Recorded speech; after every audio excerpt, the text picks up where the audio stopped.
Says we're live. All right. Well, thank you everybody for being on the show today and following us. Welcome to Animal Healing, the Art of Healing, with your host, Dr. Judy Jasek of Animal Healing Arts, and Matt Rowe of ParsleyPet. During our show, we are talking about your pet's health, raw feeding, and alternative treatments for cancer and other unexplained illnesses. Welcome, Dr. Judy, to this week's show. Thanks, Matt. Happy to be here. How are you surviving all the craziness out there in the world? It is crazy. It is extremely disruptive, but you know what? The only thing we can do is just keep moving forward. That's right. It. One day at a time. Yep, one day at a time. And I heard that apparently this could go on for another 3 weeks. So buckle up, and we're just going to make the best of it. Right. Nothing we can do about it. You know, we do have to make the best of it. And thankfully we've got, technology like this, so we can still, reach out, help educate people, stay in touch a bit. It's great. I think it would feel a lot more lonelier if we didn't have some of these internet options. I think it would be a lot lonelier. And could you imagine if it was 100 years ago? I mean, this would be a completely different game. So, I mean, even 20 years ago, this would be different. But yes, we have some great technology out there, so we can keep supplying some incredible information to pet parents all around the globe that are looking for really just that ultimate health for their puppies, so they don't have to go into the vet every 10 minutes or have to be as concerned with all of those things that may happen. Right. Well, we want to keep pets healthy, so those vet visits don't become necessary, so that people, just to give some reminders on how to keep pets healthy and keep them out of the vet, especially these days with the curbside drop off and all that. Yep. Yeah, absolutely. So today we were talking a little pre-show about what we wanted to talk about today, and you had brought up a great topic: vitamin D deficiency. So talk to me about that. Tell me what's got this in your mind right now of why this is an important topic in today's day and age. Well, as you know, I work with a lot of cancer patients, and I started testing more and more of them for vitamin D because I had learned that this can be a common deficiency. And I bet I find that more than half, probably 60 to 70% of the dogs that I test for vitamin D, and this is a blood test that I do, that they're low. And vitamin D is an extremely important nutrient. It almost acts more like a hormone. It's integral to a lot of endocrine function, thyroid function, adrenal function, the function of the immune system for sure. But it is also, as we were talking about, it's a fat soluble vitamin. So you can get too much as well. So it's not something you just want to add in. You can do it nutritionally, and we'll talk about some foods that have a little extra vitamin D. But as far as supplementing, you want to make sure that you test first, because you don't want to be giving too much. Yeah, that's a good point. I mean, you look at like vitamin C. If you have too much, you're just going to urinate it out. Right. You're going to pee out what you don't need, and it goes out. But yeah, vitamin D, being fat soluble, can sit in the fat, and also it can get into the organs as well. So you could almost get vitamin D poison to a degree. Right. And vitamin D also works synergistically with other vitamins, like in well-sourced animal fats. Yep. So this is where the fat soluble vitamins hang out, right? So vitamin D, vitamin A in the form of retinol. So this is not the beta carotene that you would get in your carrots and sweet potatoes, the orange vegetables, but vitamin A and vitamin K2. These are all really important nutrients, and they exist together in well-sourced animal fat. And by that, I mean pasture raised as opposed to factory farmed, because when you're ingesting factory farmed animal products, the nutritional profile is completely different. So this is in well-sourced, naturally, humanely raised, and all that. But these three nutrients work really well together. So it's important when we're looking at dietary sources that it's the D, and then it's in conjunction with some of these other vital nutrients, because that's the way Mother Nature intends us to ingest nutrients, regardless of whether it's an animal product or a plant product. There's nutrients in there that are meant to be ingested together because they work synergistically in the body. Okay. So now when you say, with that synergistic view, because we look at it from that mineral level as well, it's very rare, extremely rare, that a mineral doesn't directly relate to a vitamin or another mineral as well. But there are some minerals out there that antagonize. So think of like zinc and copper. They antagonize each other to keep themselves in that healthy balance or that healthy level. So is there something with vitamin D? Does the vitamin A or the vitamin K antagonize vitamin D to keep it from getting into an overabundant state inside the body? I don't know an exact mechanism for that, but I do believe that when eating whole foods, just like you said, when you are taking in these nutrients that are meant to be ingested together, that there's going to be some checks and balances, and that when whole foods are used for nutrition versus micromanaging nutrients with a lot of synthetics, I think that's where we can get a lot of imbalances. But when you're ingesting these nutrients, in a whole food with these other synergistic nutrients, I think there's always going to be some checks and balances there in the body. That's the cool thing about using more whole foods and fewer synthetic supplements. Okay, so really that whole food, it kind of leads to it's more bioavailable inside the body. And so where synthetics, like for example, they have to put 5 times the amount of selenium that we need in pet food because it's synthetic based, and just to meet the min levels that they have to overdo it 5 times over that amount. But with vitamin D, you're saying that on that bioavailable, the more whole food we can go with vitamin D and increasing that level, the better. Right now, and that's long term. Now, I will say in the short term, because vitamin D is such an important nutrient, I have a good quality liquid supplement that I use in the short term to get those levels up while I'm looking at the diet, because sometimes it's hard to figure out where or why is a dog deficient.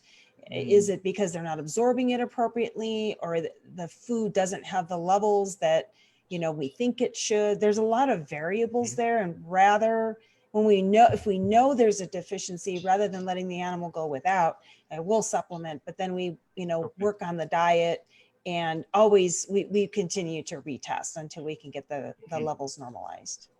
Yeah, that'd be smart. So what kind of things do you see if a dog comes in and they're vitamin D deficient? What kind of things do you typically see, or what can you point to say, I believe that this dog is low in vitamin D before you test? Well, pretty much any chronic disease. So cancer patients for sure. There's definitely been a link that I've seen between vitamin D and cancer. The two do tend to go hand in hand, but also any inflammatory disease. So chronic itchy skin, chronic ear infections, chronic GI disease, anytime, or even chronic hormonal issues, thyroid, adrenal, vitamin D can be playing a role. And I won't say that it's necessarily a magic bullet, like not going to start a cancer patient on vitamin D and boom, their cancer is going to go away. Right. Sure. But it's really important support. And from, my perspective, I'm always doing multiple things to help my patients. I never take a magic bullet approach. It's about supporting the body from as many different angles as we can, because then we're going to have the best effect that way. Yeah. Okay. So really, Yeah, looking at it from that whole body perspective, because of all the relationships that vitamin D has with other vitamins and minerals and everything within the body. So you're really looking at it from, if you have a dog that comes in, has cancer or has another ailment, itching, like you had talked about, something that really is kind of indicative, you'll go explore vitamin D, but also take a look at it from multiple levels as well. Right, exactly. So, Okay. say a dog comes in eating kibble, for Mhm. example, and we have a cancer diagnosis, Yeah. they're eating kibble. Obviously, we're going to get them on a whole food diet. If I Yes. test them and they're low on vitamin D, I'm Hmm. going to supplement that pet because I want to get those vitamin D levels up because it's so Right. important. But we're also correcting the diet. We're just not going to wait, 4 to 6 weeks. Okay, let's see what this diet does, Hmm. and then retest, and then start supplementing. I don't want to be behind the ball. I want to, as long as we Right. can do it safely, I want to get that pet supported as much as possible. Then as we get them on a better diet and we retest, then we see if we can wean them off of the vitamin D, the Okay. supplement, not the Right. vitamin D rich foods, but the liquid supplement that I use. Okay. So then you can actually get the body back into that balance level and that regulation. So then, what kind of foods, like when you take a look at the diet, what kind of foods do you take a look at when you go after the diet? Well, the well sourced fats, because vitamin D is fat Hmm. soluble. So we're going to see Yep. it in there. I know it's in fish. Fish is a good source Hmm. of vitamin D. And, the Yep. thing too is this is biology, right? So these, Hmm. animal products and even plant products, even though theoretically they should have vitamin D, depending on what they were fed, how they were raised, their Hmm. own metabolism and biology, you might end Right. up with different levels. This is why we test when we have chronic disease in our pets. We want to test and see, okay, do they have deficiency? So do we need to be Hmm. sourcing the food differently? Yeah. I don't tend to go very heavy on produce, but you had mentioned, Matt, spinach, that you had found that you're testing Yep. that spinach was a good source of vitamin D. Yes, and that's where we'll take a look at. And I'm with you, Dr. Judy. I don't think every dog does well on vegetable matter. I think dogs indirectly become omnivores because of how they eat. I mean, if they're eating an animal on the ground, or, let's say a kibble fed dog, they're getting grain, unfortunately, in high amounts. And so they're kind of, I would say, forced to eat vegetable matter. But in most cases, if they were wild, they would only be receiving 5 to 15% of vegetable matter total inside their diet. So, yeah. And I know for my pup, Leo, he can have spinach. He itches Mhm. severely if he has spinach because he doesn't, have the proper enzymes to actually break down the food inside his stomach. And so he just rejects it. And really his body fights it. Some dogs do better with it, but yes, we'll recommend on some level vitamin D. But you said it really well, that fat element. So something that I'll do with Leo is I will increase his tripe. So his Mm. green tripe that actually goes through, because that comes from the ruminant animal where they've already started to break down that vegetable matter, and they're getting that phytonutrient inside their body, and they're getting a little bit of that plant matter indirectly that's already been pre-digested, and so they end up doing well with that. But they're also getting the fat on that side because, just like you said, it's a fat soluble vitamin. Yeah, I think tripe is like a superfood. I think it has so much nutritional value, and Mm-hmm. a big part of that is because it's healthy for the gut. So I Mm-hmm. think tripe is the like whole food gut supplement. So Yeah. before we start adding in tons of, probiotics and prebiotics, digestive enzymes, anything like Mm-hmm. that, see what happens if we add some tripe into the diet, because this is the natural source Mm-hmm. of these things. And again, it's in the whole food form. So we have some of Right. that pre-digested plant material, which is that's the natural prebiotic. So that's how Mm-hmm. we're feeding the microbiome. It has some of the actual bacteria along with some digestive enzymes and lots of great nutrition. it just really Yeah. stinks. It just really Oh, stinks. that's when I realized how much I loved my dog. Is when I cut my first package of green tripe open. I was like, oh Jesus, what is that awful smell? Am I driving on I-70 headed through Nebraska because it just smells like Yeah. 10 times above the worst feedlot that you've ever Oh yeah. crossed? It Yeah, smells like something is dead. Like it something smells died. like something's dead in there. Yeah. Yeah. It's especially in the morning. Like I have Mhm. to feed my dogs first thing and then they go do nap and I go do my thing. But I tell you, first thing in the morning, Oh, it'll get the sleep out of your eyes it was. in a hurry. It is. And it's like every time I feed it to him, like, you have no idea how much I love you. Right. I'm willing to do this for you. And when I prep the meals, Jamie and my wife and the kids, they leave the house. Yeah. So when I make a week's worth of meals in the freezer and put it in the freezer, yeah, they're like, no, we're not going to stay here. You're the one that does the sacrifice, huh? That's right. There's like no way do I want to be here. But yes, you brought up a great point. But I do want to point out to everybody that's watching, it's green tripe. You can't go Yes. to the grocery store and buy the bleached tripe that's been processed and all of that kind of stuff. That's not good. That Right. is the bad tripe. And so really it is the what would you call that? It's not raw green. Well, it's raw, but I mean it's like the direct from an It is. animal. Yeah. It's not processed. So Yep. it really it is raw. What they use for human consumption, like in menudo, that's the soup Mm-hmm. that they make with the tripe in. I mean, it's Yeah. bleached. It's just white pieces of, cow stomach.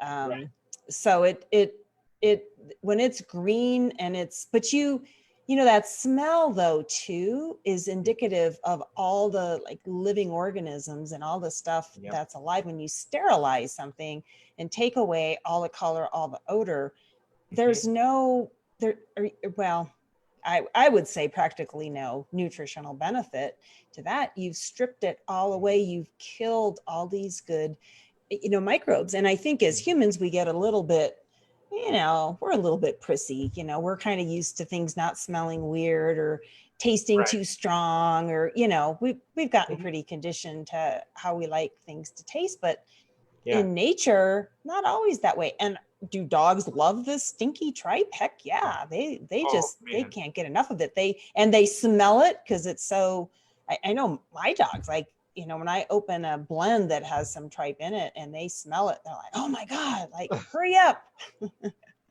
They're at your feet salivating. Yeah, and that's just what it is. I swear my dogs can smell it in the freezer right now in the deep freeze. Like it is that, and they truly love it. I've never seen an animal love something so much as when I crack that package of green tripe open. So it is really on that side. But you're talking about good gut health. So I think that's really important too, that as you increase vitamins or other nutrients, you really want to make sure that gut is strong and it has a good diverse microbiota within it, because it is the forgotten organ. It's definitely an organ that drives brain health, that drives so many other things inside of what really keeps not just us healthy but also our dogs healthy.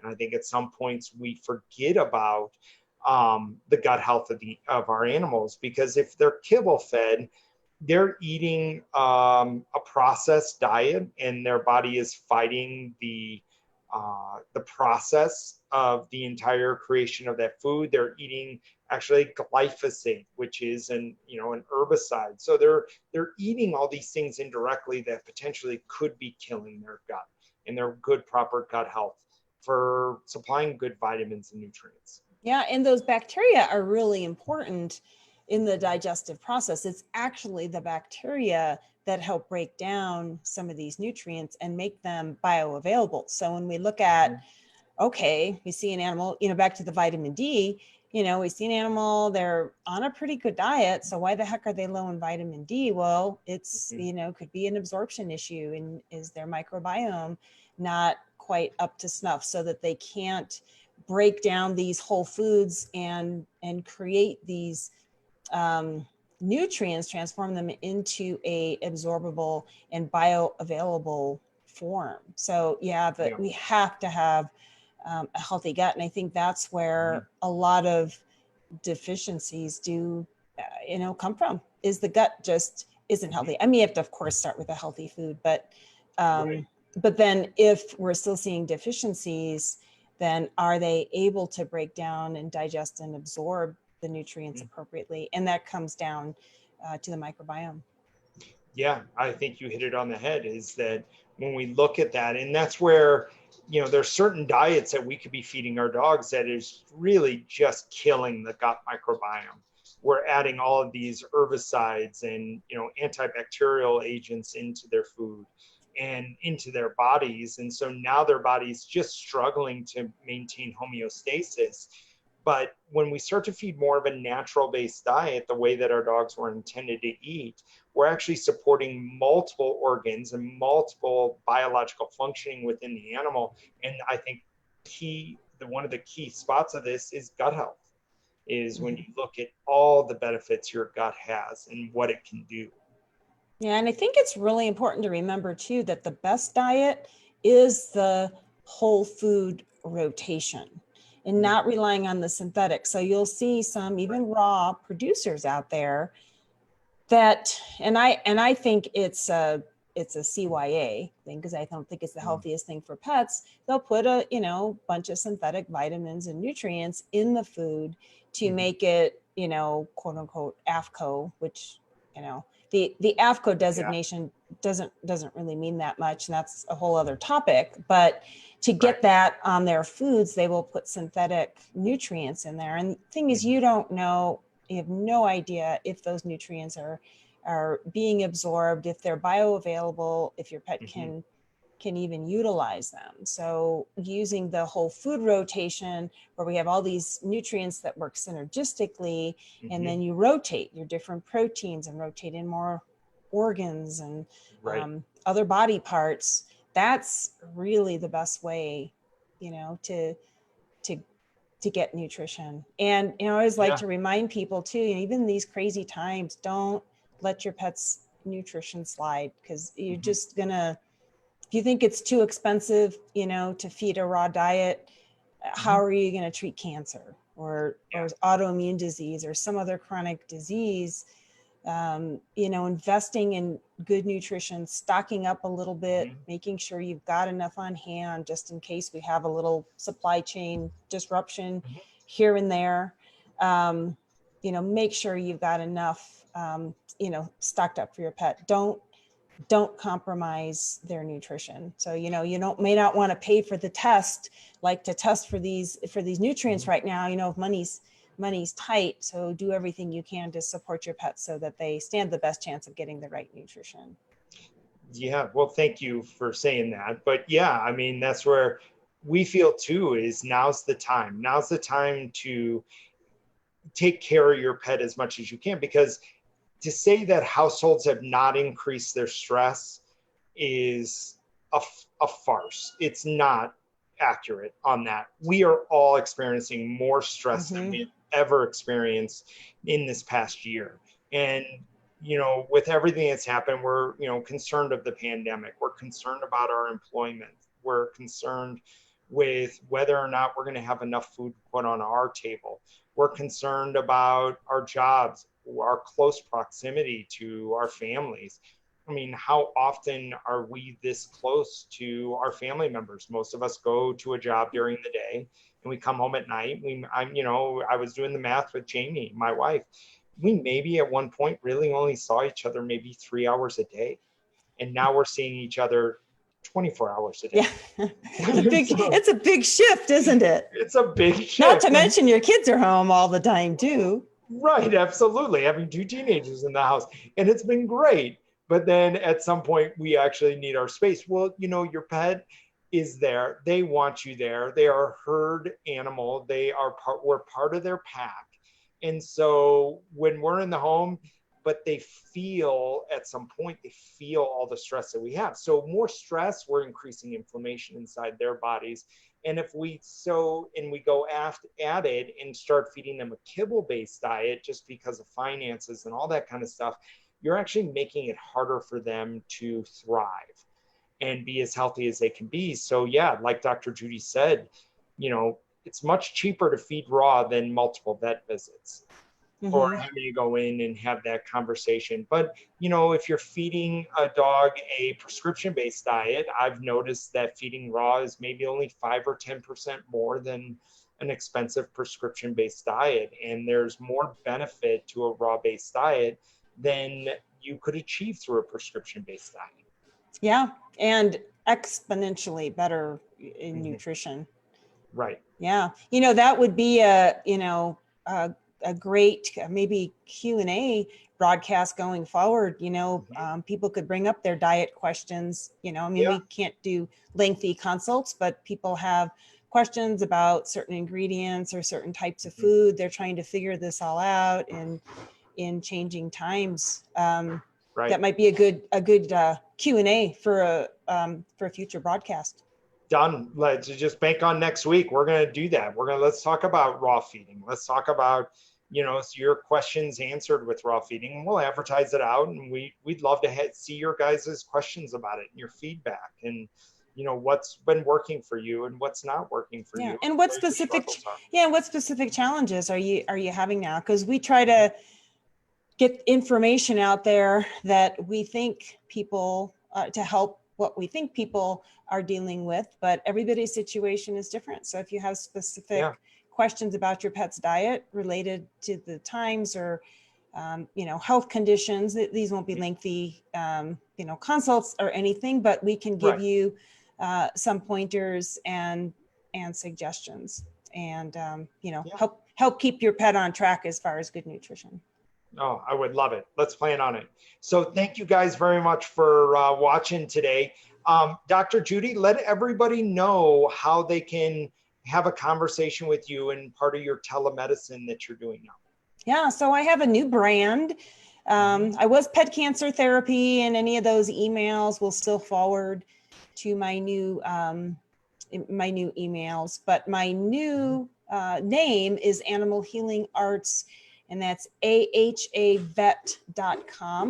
is my website. The email is info@ahavet.com. And my phone number is 720-515-2421. And I'm doing, telemedicine, phone, Zoom. I'm seeing appointments out on my back patio once the snow melts. Get back out there. So for some of my cancer patients that I'm doing ozone therapy and different things, I'm trying to get them in and stay safe and keep my home germ free and all that good stuff. Yeah, absolutely. Yeah. So for everybody that is not in Denver, what did we get? About 8 inches of snow yesterday? Yeah, at least, our patio chairs, I swear it was closer to a foot, because it kind of stacked up on the chair, and on the other surfaces it melted off. But I think if the ground hadn't already been warm, I think we would have had 10 to 12 inches. It was quite a bit. Yeah, luckily it didn't stick to the streets. We've been warm. So, and also, I hope everybody, if you're there, tomorrow night we're holding an event, Essential Dog Nutrition Workshop, and we are calling this one the Yappy Hour. So you can write in our Facebook page there. You can register for that event. It's a free event, and I'm going to be teaching essential nutrition for a healthier dog, and also answering some questions at the end of it. And if you have questions about feeding, if you have questions about just minerals or certain elements that your dog may be deficient in, or some issues that you might be seeing, I can definitely. I'm not a doctor, but at some point, if we can definitely get you in front of Dr. Judy. And also just those simple questions that we can go through and support you along that path. Also, last Friday, we launched a new product, which is a 30-minute raw feeding consultation with me. So I am a dog food nutritionist and raw feeding specialist.